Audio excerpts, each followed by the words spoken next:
More inflation. What a stupid son of a bitch. All right, what's going on, everybody? Whoop, playing again. So, figured why not go ahead and start off with Biden apparently calling Fox News reporter a stupid son of a bitch, all because he asked him the forbidden question, of course, talking about inflation.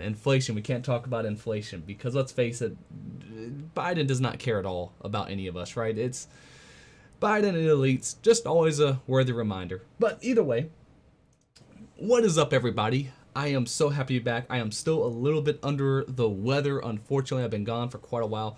I just last week had COVID as well, so yay me. I guess now I have the antibodies though, so hey, fantastic there. You know, it was funny. You know, I got the alpha variant really early on, right? I got the alpha variant like really early on during the pandemic. Like when they were talking about, oh my God, there's a case in Seattle, and oh no, it's now popping up in New York. That's around the time I got COVID because I was traveling just non-stop across the country. However, what do you know? I still got Omicron, which is kind of funny, right? Because we see everyone who's also vaccinated also getting Omicron just non-stop. And, you know, everyone's vaccinated, still getting Omicron.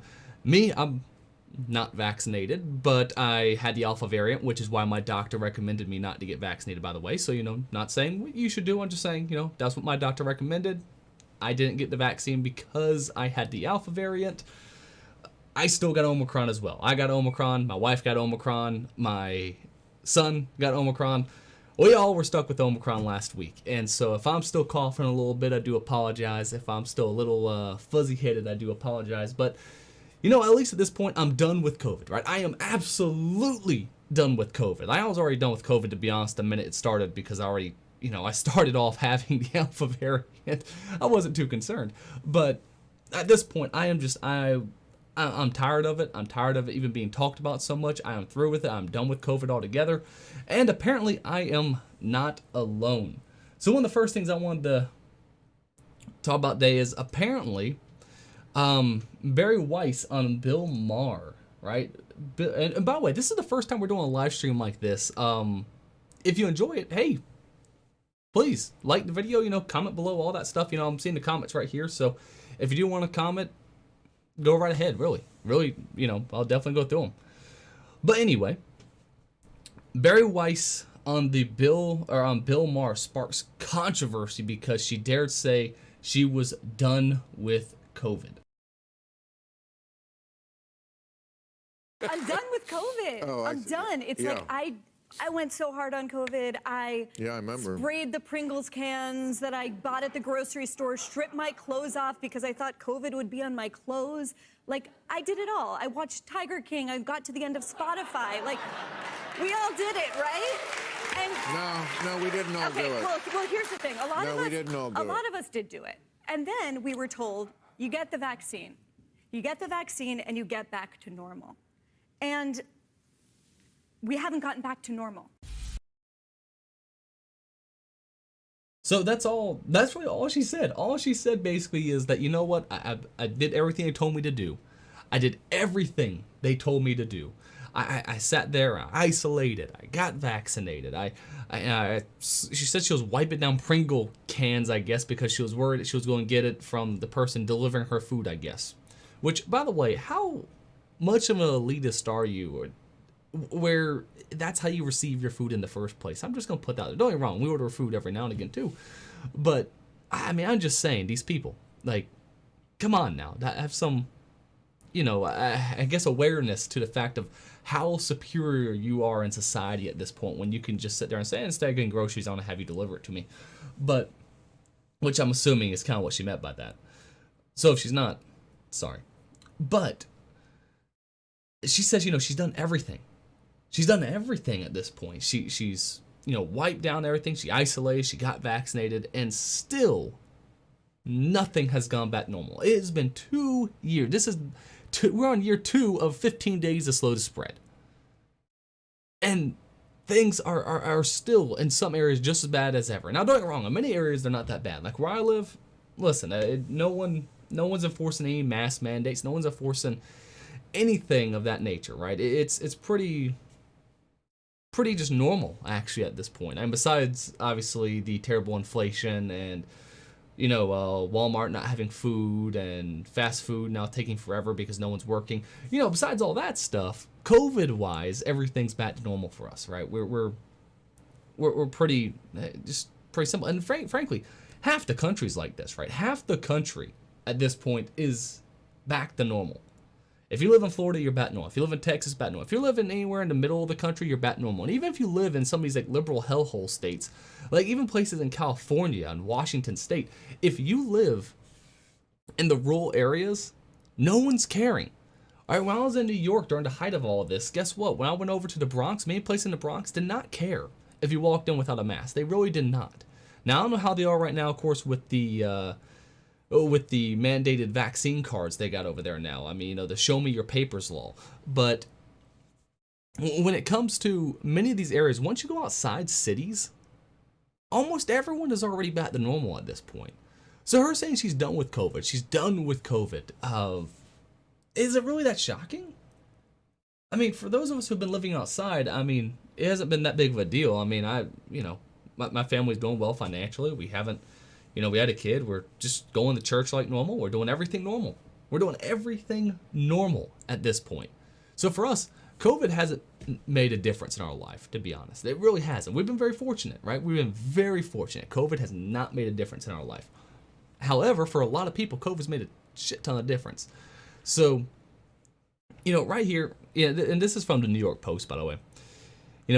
Journalist and author Barry Weiss revved up a fierce debate about a return to normalcy in COVID-19 world. On Friday's episode of Real Time with Bill Maher, Weiss articulated what many Americans are feeling, a searing fatigue with the seemingly endless COVID restrictions that have led to alarming mental health crisis among the youth, saying the pandemic-related rules will be remembered by the younger generation as a catastrophic moral crime.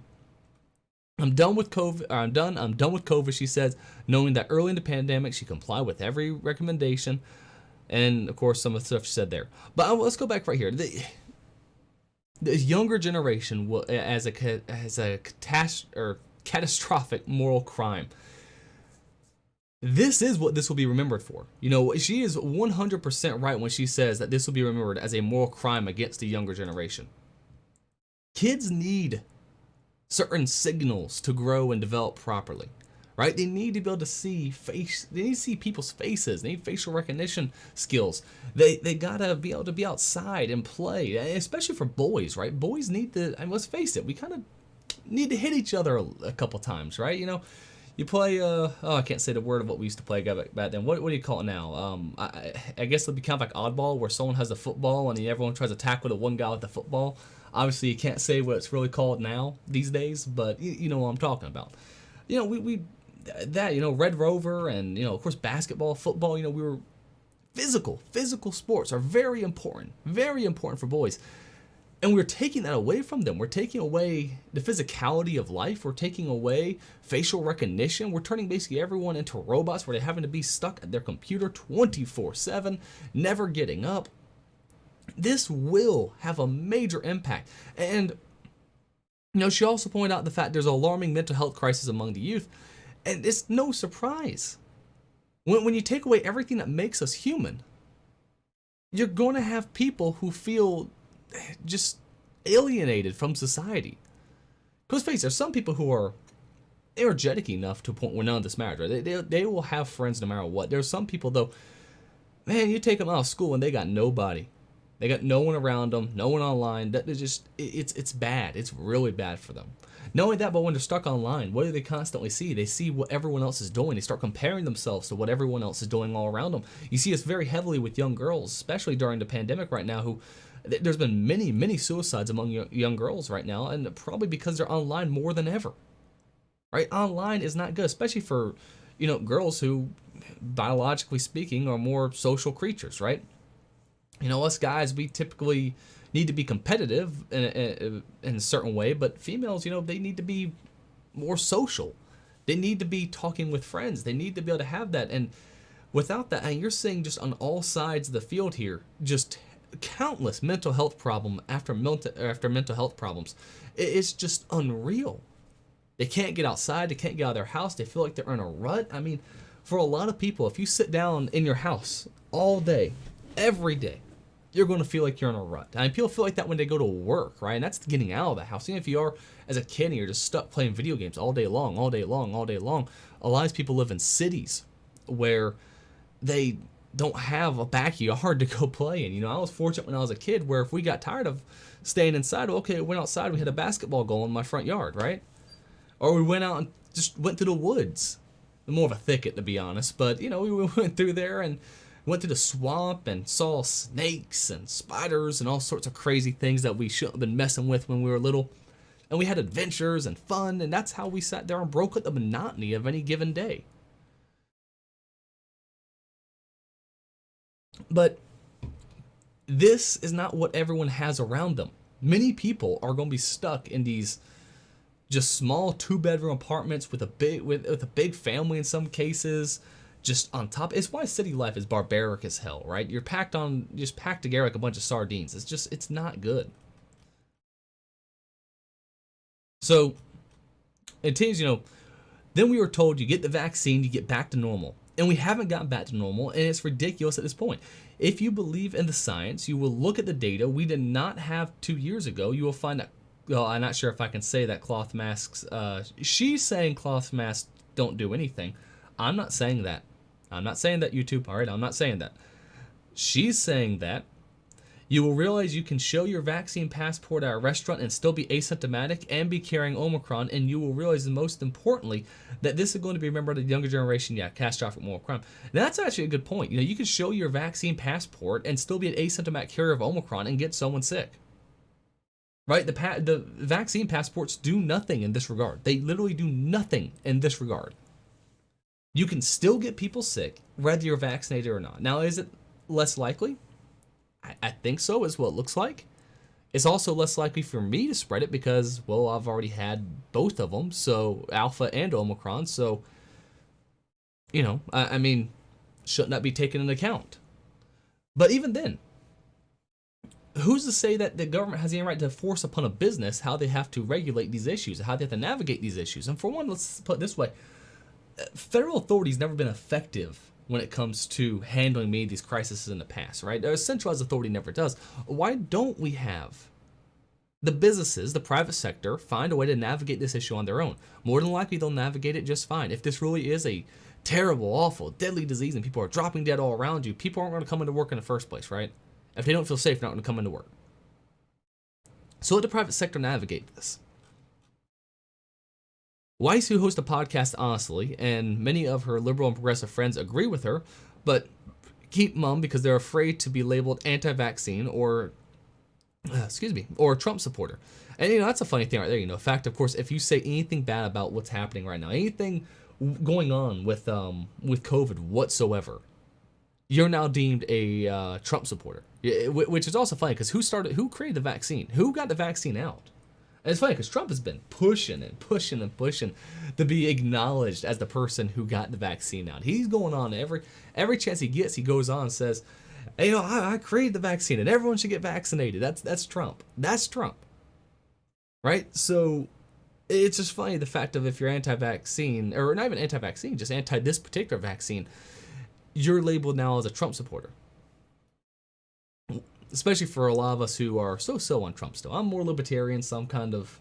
I liked him. I thought he was better than I thought. He was much better than I thought. I'll take him back in a heartbeat. But her words have inspired people to speak out on social media with hashtag #DoneWithCovid. Has been trending on Twitter and many expressing solidarity with Weiss's sentiments. Others like comedian Sarah Schaefer mocked the idea, tweeting, absolutely wonderful to see so many people declaring they are done with COVID. These people are done pretending to care about anyone but themselves. Yes, of course, because if you want to go live your life, you hate other people. Don't you know this? Don't you know this? If you're done with COVID yourself, you hate other people. You despise it. You just want grandma to die, right? That's what they were saying before, right? You just want grandma to die. Utter nonsense.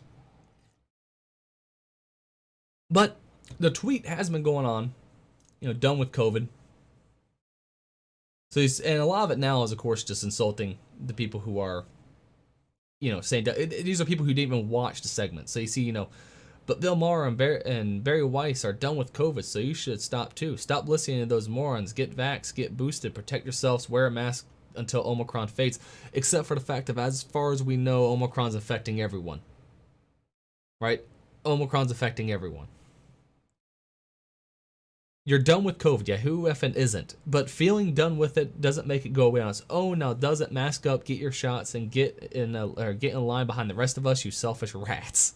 Hey, there we go. We got them comparing people to rats. I wonder who else did that before in the past, right? It's funny, we're not allowed to ever mention the fact that the left is pretty much the Nazi party prior to Hitler rising to power. A big thing they did, of course, is start comparing the dissidents and those they disagreed with to vermin. So, kind of funny to see Matthew Johnson there also taking up that, what many people would call an anti-Semitic remark, calling people rats. But it's not really much of a surprise, is it? But here's the funny thing. A lot of these people who are insulting this, honestly, I wish we were done with COVID, but we're not. Doctors and nurses are exhausted. Our educators are drained. The delivery drivers and factory workers need a break. So many people need a fucking reality check. Listen, these people didn't even watch what she had to say. She did not say COVID isn't real. She did not say it isn't deadly. She did not say you shouldn't get vaccinated. She's vaxxed. She's boosted, right? Bill Maher's vaxxed. He got boosted. Now, he didn't really like the fact he didn't like the fact he got boosted. I don't think he's getting another boost, actually. But these are people who, both of them are vaxxed. None of them said anything bad about the vax. They just simply said they were told when they got vaxxed, things will go back to normal. They're not opposed to vaccines. Yet they're already being, of course, compared to everyone else who is. Not saying there's anything wrong if you are, by the way. All these people, though, did not read a single bit of it. They did not read any of this whatsoever. Did not watch the segment at all. They're just saying done with COVID and jumping on from there, right? Just because you're done with COVID doesn't mean COVID is done. The pandemic is far from being over. These people want it to never end. They want COVID to never end because it gives them a sense of moral superiority among everyone else who just wants to go and live their life. We found a way to, in a way, incentivize cowardice, right? It's no other way of putting it. People are being told, hey, if you cower in fear, you're virtuous. No, you're not. You're just a coward. It doesn't mean it's not right to cower in fear at times. Maybe, if airborne Ebola was going around, yes, I would cower in fear, and I think that would be the appropriate response. But now these people found out a way that, they're not assertive people. They're not dominant people. They have no idea how to succeed in life, and because of it, they've always felt weak their entire life. Now they have a moment where them being a coward is actually a benefit to them, and they're trying to milk it for everything they want or everything it's worth. And they have no problem with COVID just staying in existence. They have no problem with COVID just staying as a permanent fixture in our society. They want people to remain vaxxed. They want to have an enemy to fight. They want to have an enemy to fight. That's the big thing. It's not really much of a surprise. For the most part, a lot of societies, they need that, right? They need something to fight, something to go against, something to work against. And it's why, you can't really point to many points in history, especially American history, where we didn't have something to fight. And right now, that's what they want right now. COVID for them is that. And it's a very weak adversary at this point, thanks to Omicron. So they really probably don't mind it now. And it's also easy, right? You just sit inside all day, eat your chicken nuggets, and play some video games, and hey, I'm doing my part, aren't I? You don't have to do anything difficult. So this is a fight that they can pretend they're having, while at the same time doing absolutely nothing. These people do not want this to end. The elites don't want it to end because, of course, it gives them tons of power, and people like this don't want it to end because it gives them a reason. It gives them something to...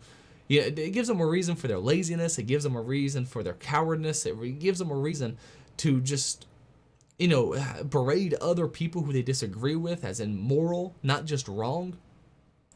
These people will never be done with COVID. But I think for the rest of us, we are. We are done with COVID. I've had Omicron. I've had Alpha. I am done with COVID. I am done with COVID. My wife had it, or had them both. My son, he had Omicron. We're immune at this point. And guess what? I'm gonna put this out here too. Omicron ain't jack. All right, Omicron ain't jack. I'm not saying there aren't some people who might have adverse reactions. For us, it wasn't anything. Right? We sat there, we went to bed. Oh God, we have a fever all night long. Oh blah blah. Oh woe is me. Woke up in the morning. Oh, we got a headache. Okay, whatever. And then we went throughout the rest of our next few days just with a headache and some aches.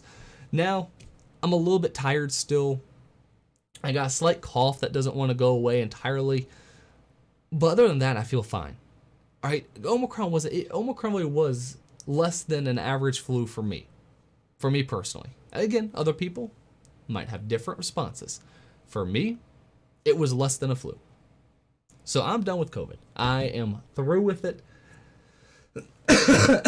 As I cough a bit more. I'm through with it for the most part. I'm living my life. All y'all can do you. But let's go ahead and move on then to the next story we got here. So,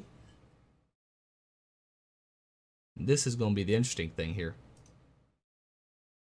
The Supreme Court. Affirmative action is potentially on the hit list. Hell yes. About effing time. Affirmative action is one of the most racist practices we have in this country. If you want to talk about real systemic racism in this country, affirmative action is real systemic racism. It is something that's been put in institutes that overtly discriminates based on the color of someone's skin. You know, I had a professor who said, well, why is it bad that if I have two people who, one's white, one's black, and they have equal qualifications, why shouldn't I give the one to the one who's been less privileged? And my response, as well as one of my friends who was in the same college class at the time, thank God dropped out, by the way. My God, these people were idiots. But we both responded with the idea of, well, you don't know which one has been disenfranchised in their life. All right, just because someone is black doesn't mean they've been disenfranchised. Same thing if someone's white, you don't know they've had an advantage. All right, I've lived in the South. You see some trailer, let's face it, white trash, right? Trailer trash. Believe me, they have no advantage in life. And if you want to tell me that some, middle-class black kid has it worse than someone who's, some kid living, amongst a bunch of meth addicts over in a trailer park in the middle of nowhere country, you got a major problem. All right, you got a major problem. I have friends who are black who came from middle-class families. They had the newest game consoles.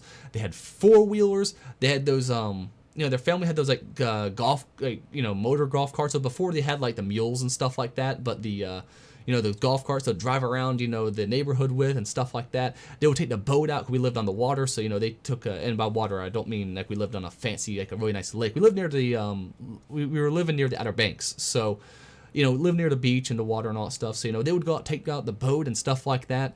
They basically had it all. They had more than our family had, to be honest. No, or at least not sure if they made more, but they definitely had more than we had. But I also know white kids who were in the trailer parks who didn't have a dad, who just, they had absolutely nothing. They had no money. No joke. My white friend who came over to our house, he saw our dog treats that were sitting on the fridge and went, oh, I love those things. And we thought he was bullshitting us. No. That guy, he actually took it out and started eating it because guess what? He was so poor in his family. That is what they had for snacks. They had those giant, those giant jars of almost looks like a little pizza thing, right? Where it's like it's like red meat in the middle and like almost like a pizza crusty on the outside. It's just a dog treat. But that's what his family had for snacks because they were so damn poor. And if you want to tell me that he has an advantage over my friend who, again, black, whose family had almost everything they could ever want, you got another thing coming to you, all right? It is not right. It is completely not right. You cannot tell who is advantaged based on the color of someone's skin. You just can't. So affirmative action really is real systemic racism in this country. It is inside the systems of these institutions.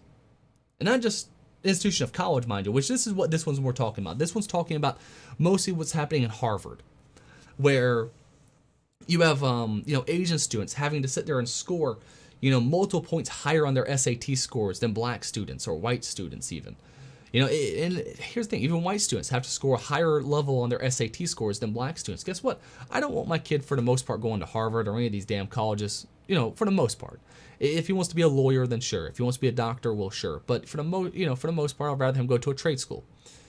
But the fact that if he chose to try to go to one of these colleges, say he really wanted to be a lawyer, say he grows up and says, you know what, Dad, I want to be a lawyer more than anything else in this world, I will support him 100% on that. And it pisses me off that because of the color of his skin, he has to score a higher grade to get in. That is racist. And that is systemic racism against white people, against Asian people. All right? Lord no. Again, when it comes to Asians, I don't know how they put up with that at all. They get told constantly that apparently all Asians are all gifted and all extremely intelligent and smart and all come from great families. You know what? And maybe if you come from Japan and your family was doing some stuff in Tokyo and you come over here and you're sitting there, your family's well off, all this stuff. Sure. What about all those people from who knows where?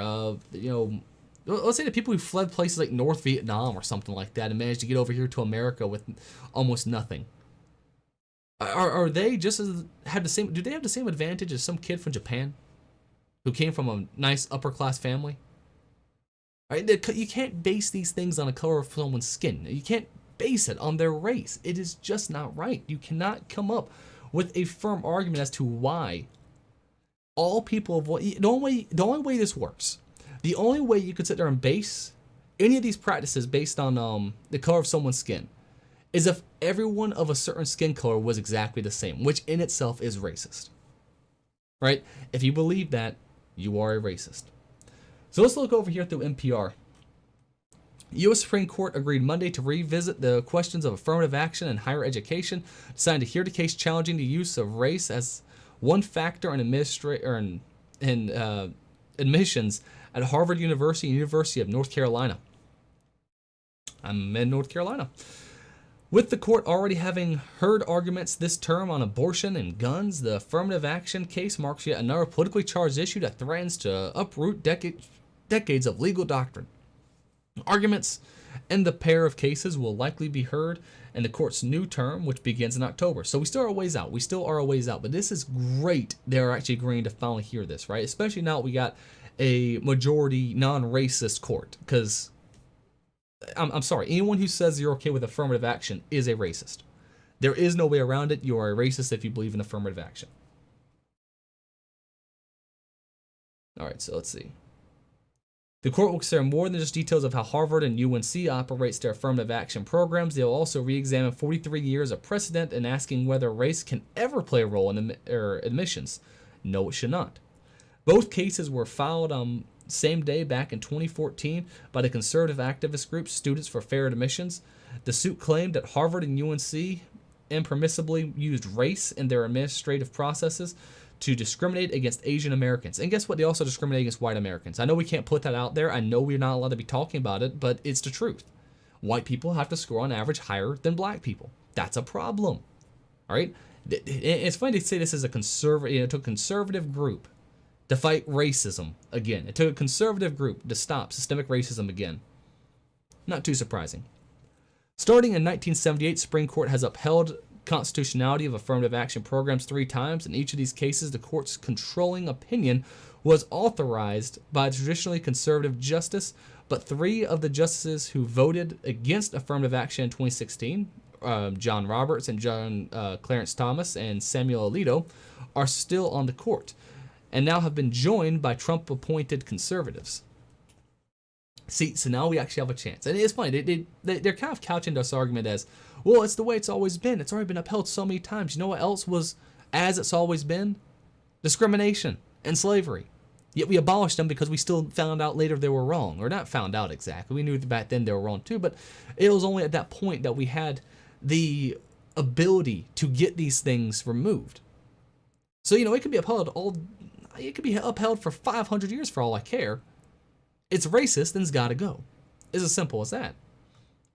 And it's funny, again, they're saying that, Trump appointed conservatives are the ones that are going to remove it. Yes, because Trump was not racist. Trump was not racist, neither are his appointees, neither are the conservatives, and this shows it. Conservatives want you not to judge people based on the color of their skin. Not racist.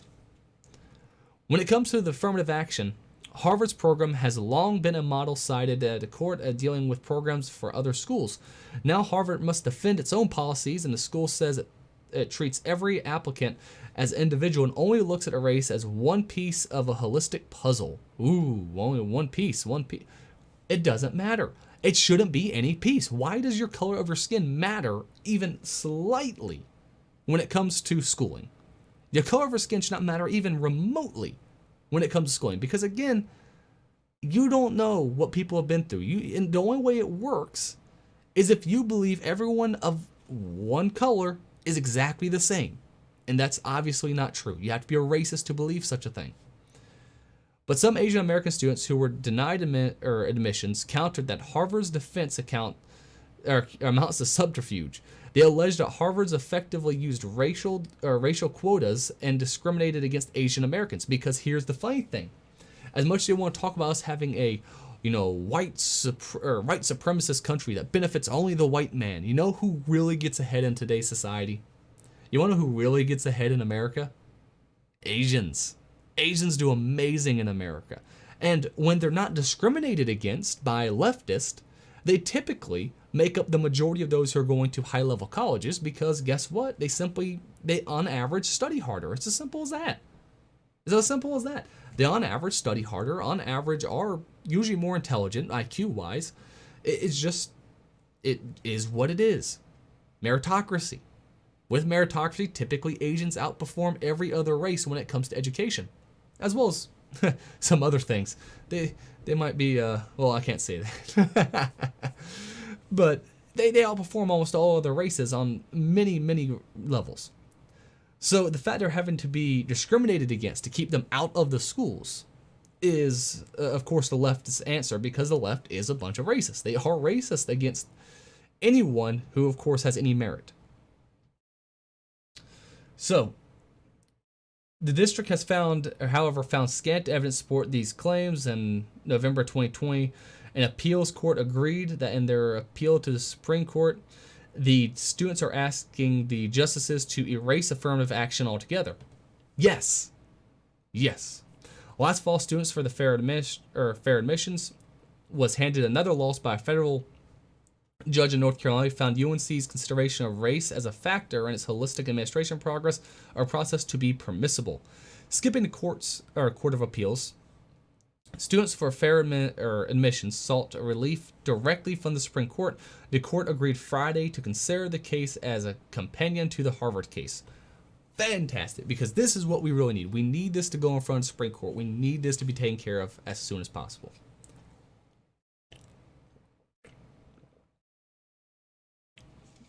The main difference between the cases is that UNC is a state school and as such subject to constitutional constraints that Harvard is not. Still, Harvard must comply with federal civil rights law, which prohibits discrimination based on the basis of race. By accepting both cases, the court can consider whether public versus private distinctions matter in affirmative action. The man behind these suits and others like it is Edward Blum, a conservative legal movement unto himself.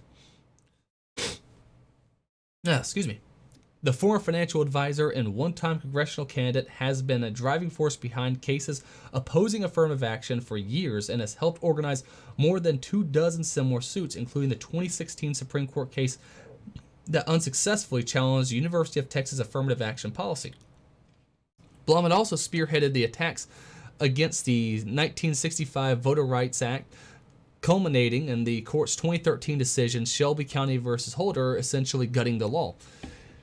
He has been similarly undaunted in his attacks on affirmative action. After the court rejected Blum's challenge on the affirmative action policy at the University of Texas in 2016, he retooled his strategy, and this time taking aim at Harvard.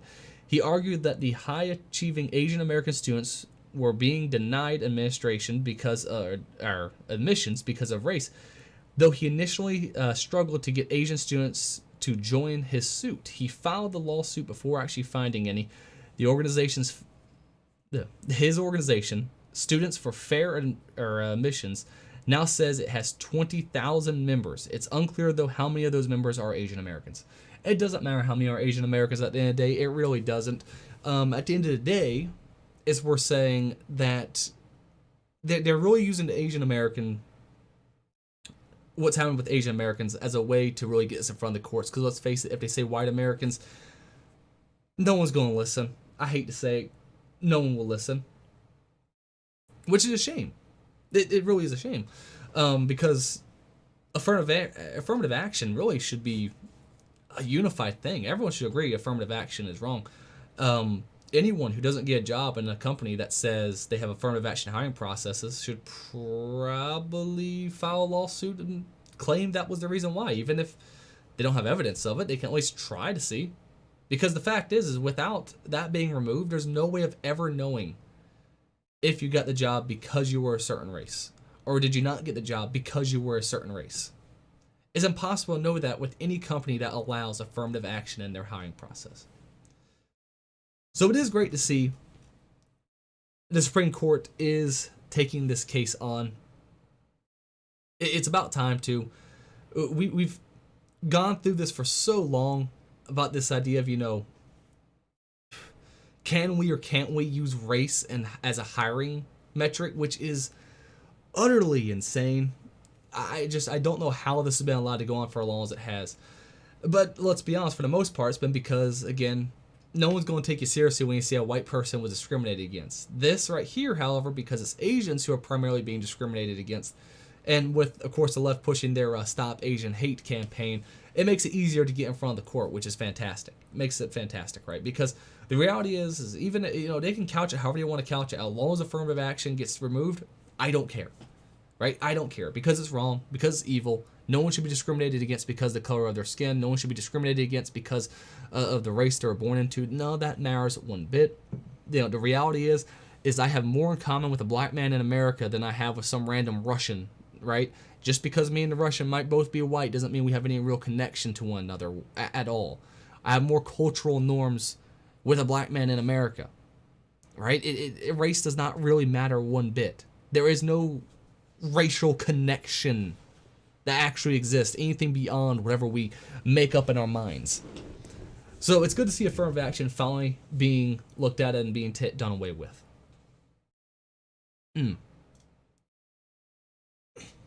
Sorry, still have a little cough there. It's my COVID. All right. So one of the final things I did want to talk about is World War III has been trending on Twitter. World War III. My God. Here we are again. World War III. Alright, so this is what's happening over near Ukraine. Yeah, tons of military jeeps and tanks and cannons. So for those who don't know, obviously, we have Russia about to invade Ukraine, and Biden basically saying, yeah, sure, why not? It's not a big deal. You can totally invade Ukraine. As long as it's a small incursion. As long as it's a small incursion, we ain't gonna do anything. We don't care. Don't get me wrong. I don't really see the big deal as why we would get involved in the first place for the most part. Except for the fact of showing a show of power, basically, right? We don't want to seem like we're being walked over. Now, Ukraine is not in NATO. It's only loosely an ally.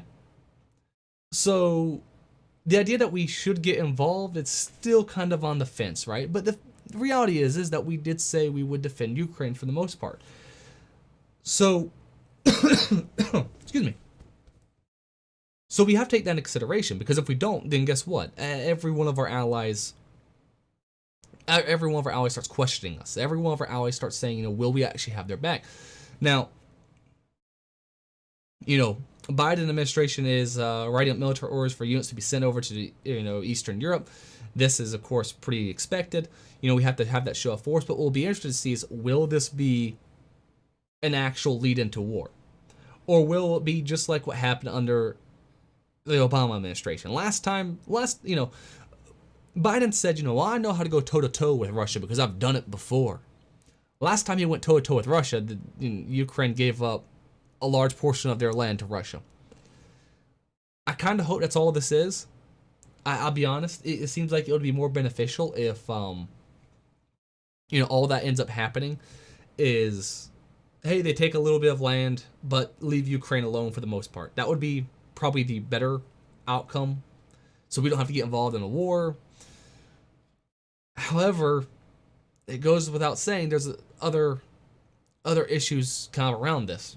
Main one being China.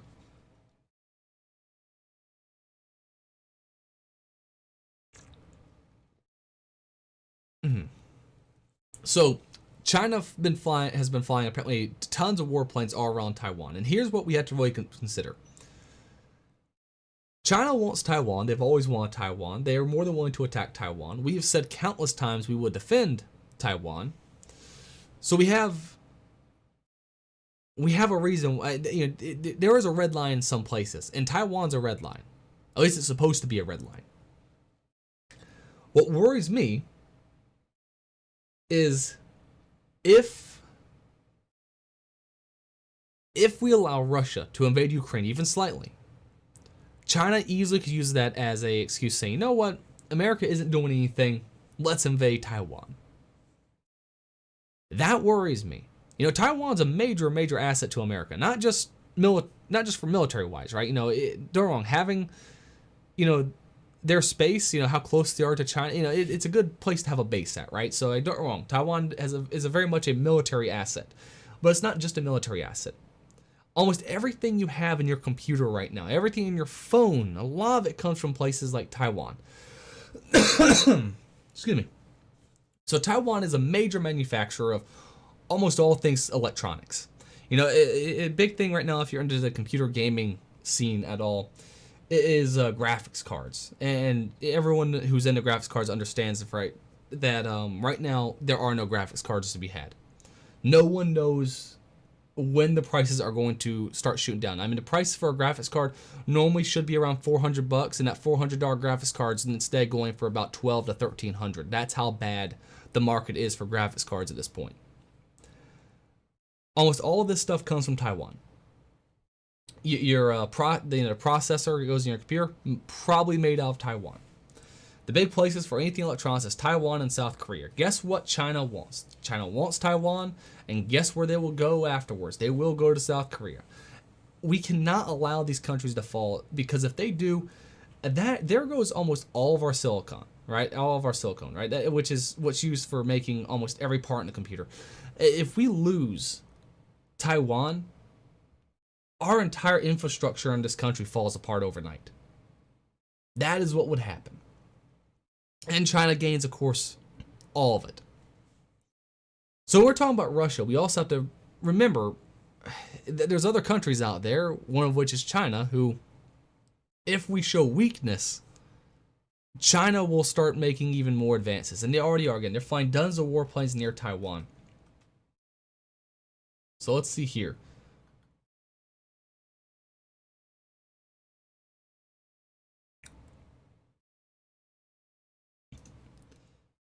So, I mean, this is some of the pictures out here, right? Of America getting ready, seeing everything set up. I mean, these look like pictures of people getting ready for war. Getting ready for war. So we're moving people into position. China's moving people into position. Russia's moving people into position. Europe is moving troops into position. At what point does this pot boil over? Obviously, there's other countries out there who... It'll be weird to see where alliances end up going, obviously. War makes strange bedfellows, as the saying goes. It'll be interesting to kind of see who unites with who during all this. I mean, it's funny. At first we would say, oh, Australia, oh, they're right next to China, so they really got to be careful. Listen, at this point, Australia basically is China.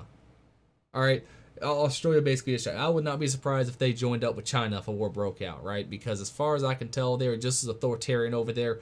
They're even putting people in camps, the same as China. So we are on the forefront. We're on. Oh yeah, this right here. So Ukraine versus Russia when it comes to troops. Kind of a funny thing here. Active soldiers. 255,000 versus over 1 million. When it comes to fighter jets, 67 compared to 1,500. 34 helicopters, over 500 tanks. So Russia loves their tanks. They love their tanks, which makes sense because they're not very, seafaring, country. So, they love their tanks. Over 13,000 tanks, 27,000 armored vehicles. Just unreal. And even when it comes to warships, 214 warships for Russia compared to 13 for Ukraine. Without help, I mean, Ukraine does just fall, right? Ukraine does fall without help. There's absolutely no doubt about it. But we're on, right on the cusp of war right now. And I don't want it to happen. I don't want it to exist. I don't want any of this stuff going on. I have a son now. I just want to be able to lay around and just raise a family. That's all I actually want. I don't want any of this. But it's showing more and more. It looks like that's where we're headed. But it should be interesting, nonetheless, see how things respond. Again, I'm thinking still more than likely, Biden says, I know how to deal with Russia because I went toe-to-toe with Russia before. Again, like I said, last time I went toe-to-toe with them, they just simply took Crimea and we're done. Maybe they'll do what Biden says and just do a small incursion and be done. We'll see. My real concern is still China. China. Russia can't do much overall. You can cut Russia off pretty quickly. China, they have so many more people. They can just they will be like Russia was during World War II. They'll just throw waves of their own men against you until they clogged up your, cannons with their own dead bodies. Like, they have so many freaking people. So that's all about that. We are really getting close. We are really about to have that boil over. But let's finish on one just kind of a more funny thing. Just kind of a funny thing I saw. So this is an article from BuzzFeed. People are sharing things they don't do anymore because of COVID and reminds how much our lives have genuinely changed these past years. Now, obviously BuzzFeed is liberal. Obviously, these people are mostly in cities, and these comments usually, show it. So, how many of you still do these things is what I want to know. Because me and my wife, we still do most of these things. I don't know what they're talking about. I don't know what these people are talking about when they make things like this, because I don't see it in my day-to-day. So, number one, wearing makeup at any point. I don't know anything about that. I'm a guy. My wife still wears makeup. We still go out to eat. We still go to church. None of that's changed. Still going to work when you're sick because you're not too sick to work. I guess kind of, right? But working from home now, we still work. We still do stuff. Even when we have COVID, we were still doing stuff.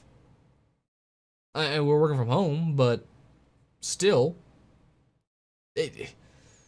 sharing drinks with people, I never used to think twice about drinking after someone. I still don't. Someone goes, hey, you want to try a drink? Sure, why not? As long as I know them, I don't really care.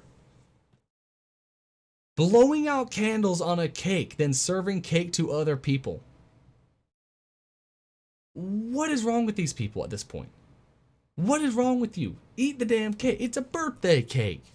Is that what we're going to lose? Is that what people are doing in the city? Are people in the cities no longer having birthday cakes?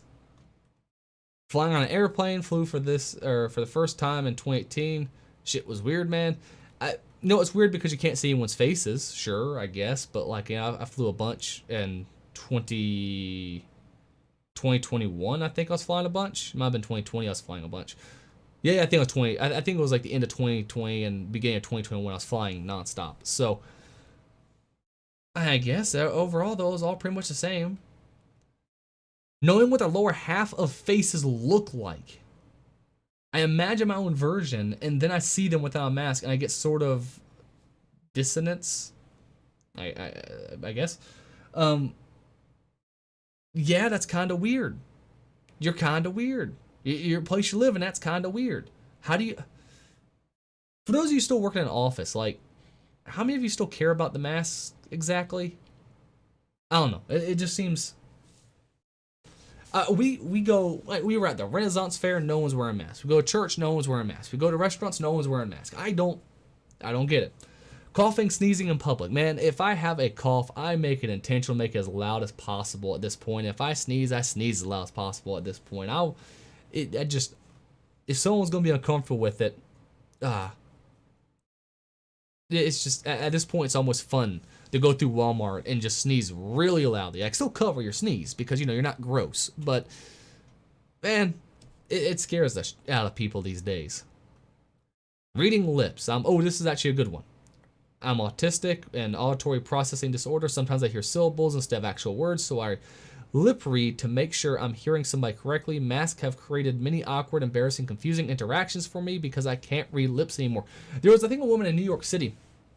She was deaf and was simply trying to ask them, could you please lower the mask? I don't understand what you're saying. I don't understand what you're saying. And they called the cops and had her thrown out. And she's just in tears because she's like, I have this disability. It's been so hard for me. This is a problem with these mask Nazis, right? They don't want to make any exceptions whatsoever at all because they get power from yelling at people. They get power. It's the one time where they're allowed to yell at people and they love it. Anywhere with a crowd. So me and my wife went to the Renaissance Fair. It was utterly packed. Like, I'm talking person to person for... it was thousands and thousands and thousands of people. And it was a blast. It was a blast. So I don't know many people who's like, I've not been in a crowd for a while. Oh, we've been going to concerts. We've been doing all sorts of stuff.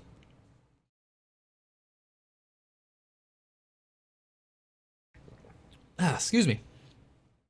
Dry throat. But yeah, we've been doing all sorts of stuff. It hasn't stopped us one bit. Going anywhere you want without thinking about it. I guess I don't go to New York anymore. I can't go to New York anymore. Obviously, I don't have a vaccine, so I guess I can't go to New York anymore. So I guess sort of, but come on. Dating during COVID sucks. There are no social gatherings to meet new people. I bet that is true. Thank God I don't have to worry about that anymore. It's nice being married. I'll tell you what, it is so nice just being married and done with the whole dating scene. But I'll suggest go to a church. Churches are good to meet people at. Tons of people are at church, and the youth are, dating. It's a good place to meet people, someone with shared values, that's where I would recommend. But otherwise, there's still parties out there. You just have to go outside of the city and you'll get to see some parties. That's all you got to do. All right, there's plenty of bonfires out there. Go have a blast. All right, go have fun. Meet some people. Really miss greeting strangers with a quick smile in public areas and seeing they're smiling at me. Again, in the country, this has never stopped, right? And I don't know where this person is not experiencing this, because to be honest, even before masks, in the areas that are masked up, I never saw this way. People didn't really smile too much anyway. They really didn't. Vaccines not being political. Who made them political? Who made them? I miss when they weren't political either. I miss when we just didn't really give a shit. I miss that. I'm all vaxxed up for the most part outside COVID. My son, I had to get him I don't know how many shots at this point. My God, it's been so many shots. No big deal, right? Because they've been out for so long, done research, it looks like it works just fine. We just don't want to get the COVID vaccine because we've already had it. We've already had COVID. So that's why we didn't want to get it, and that's why our doctor told us not to get it, because he didn't see a point in us getting it. But being political, the only people making it political are the people forcing it upon you. People saying, no, leave me alone, is not them being political. That's them being apolitical. You're the one being political about it, not us. In-person work. Haven't been on site since March 2020, other than to pick up an ergonomic chair once you knew we weren't coming back for a long time. Now, I actually am happy people are working from home for the most part. For one, it's nice, I think, having offices in your home where you can kind of go to be separated from everything else around you. Like for me, I like my office, and I do a lot of my reading in here is what I like doing. So even outside of working, I like reading in here. I like, obviously I play video games in here, right? It's my space. I think that's good. Also, it allows people to move outside of cities and still have really, good high paying jobs. So I'm actually all for number 14 there. 100% for that one. Going to an empty drive-thru and quickly getting fast food. Man, I feel you on that one. No, that one's another real one. There's no such thing as fast food anymore. It takes like 20 minutes to get Wendy's. It's just, no, there's no fast food anymore. Going to browse around a store for no reason. I won't go to a store anymore unless there's something in particular I need. That's just being a guy. I mean, guys have been living in 2020 for a while now, if that's the case, because I mean, I never went to a store unless I needed something, except maybe like shoot pool or something like that back when there was a pool hall in the local mall back where I grew up. Yeah, like we like if I went to a mall, I would always go there to get something. Why the hell are you there if not to get something? Unless you're going to sit there and again go to an arcade or shoot pool or do something like that. I don't know. Going to a hospital without a mask, super common, now unthinkable. I guess, yeah. Salad bars are always kind of sketchy, but I miss them. I guess that goes along with buffets, right? Like, I mean, again, they're still all around here. I don't know what this is like. Uber pools, man, I didn't like that in the first place. I never did it. In the southern U.S., a handshake used to be a given. Now everyone has to do a weird half attempt or ask if it's okay to shake hands. Most people just stop. It's so bizarre. Nowhere around me has stopped shaking hands. They stopped for a while. When COVID first hit, everyone was doing the whole, yeah, we'll hit each other's elbows, yeah. Or saying, oh, we always do a fist bump. Oh, yeah, which is always kind of weird seeing, like, some 70-year-old man trying to fist bump someone. Like, it was always, like, you could tell how uncomfortable they were. I still shook hands. All right, even during the height of COVID, I was working in the tax industry. I still shook hands of every client that walked in the door, and none of them minded. Not any of them minded. Oh, I'll take that back. When I was in New York, they didn't want me to. While I was opening up a few offices in New York City. They didn't want me shaking hands there. But for the most part, shaking hands in the South. So I don't know where they live. Maybe they live in Atlanta, Georgia. Maybe that's what it is. Watching movies with scenes of crowded elevators and no masks. You mean normal people? So this last one I think is kind of funny. So when I was in New York City, I wanted this with this because this is good. When I was in New York City, I was getting into the elevator to go downstairs and get in the van and go do my just go to work. And I got in the elevator, there's one other woman in there, and I'm wearing a mask because I have to in that hotel. She's wearing 3 masks. No shit, 3 masks. I get in the elevator, she goes, oh, no, and runs out the elevator real quick when she realizes, of course, I'm still walking in because I didn't know what the hell she was doing. She's like, no, you can't, and she's like just going nuts. And I ask her, what do you mean? And she pulls down her mattress and goes, no more than 1 person elevator. I went, I'm not waiting for another elevator. You can have 3 people in the elevator according to the hotel staff. I'm not getting out of the elevator. She goes, no, 1 person elevator. I go, okay. Boom. And I stole her elevator. I hijacked her elevator and went downstairs and left her on like the 20th floor or some crap. These are psychopaths. If you look at a crowded elevator and go, oh no. For one, you probably should take the stairs anyway. It's healthier. I mean, let's be honest. But Come on, give me a break. Either way, thank you all so much for watching. This is the first time I've done like a live stream like one of these where I just kind of went over a few different random stories. Sorry if I'm still a little bit out of it. I am still, again, recovering from Omicron and just still a bit foggy-headed at times. But either way, it's been fun. If you have enjoyed this video, though, please leave a like below. It really does help. As well as, of course, subscribe to the channel for more. We're probably going to try to do like a Monday live stream like this until I start getting good at these. This is the first one I've done, so just keep doing this until we get good at it. Let's get to a point where we're actually decent at this. So I'm gonna keep trying it probably every Monday, and try to get some more videos out throughout the rest of the week. Either way, thank you so much for watching. Subscribe if you enjoy, and we'll be talking again real soon.